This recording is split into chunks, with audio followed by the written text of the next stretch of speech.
6 साढ़े 6 7 साढ़े 7 8 साढ़े 8 9 साढ़े 9 10 साढ़े 10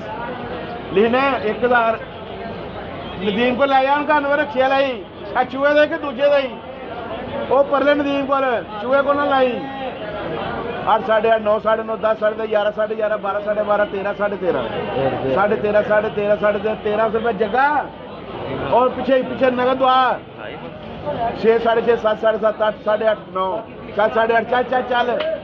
5 साढ़े 5 6 साढ़े 6 7 साढ़े 7 साढ़े 7 8 साढ़े 7 बाग और पूछे उंगला ना खिला रहा कर 5 साढ़े 5 6 साढ़े 6 7 साढ़े 7 8 8 5 सवा 5 साढ़े 5 पौने 6 6 सवा 6 साढ़े 6 की हो गया तेनू रोन लग पे चक्कर भी ला ला मैंने तो बहाल है थले कर बां 5 सवा 5 साढ़े 5 पौने 6 6 सवा 6 साढ़े 6 पौने 7 7 चल 680 6 साढ़े 6 7 साढ़े 7 8 साढ़े 8 9 साढ़े 9 900 रुपये इधर आरब 5 साढ़े 5 6 साढ़े 6 7 साढ़े 7 4 साढ़े 4 5 सवा 5 साढ़े 5 पौने 6 6 सवा 6 साढ़े 6 पौने 7 साढ़े 6 पर्ची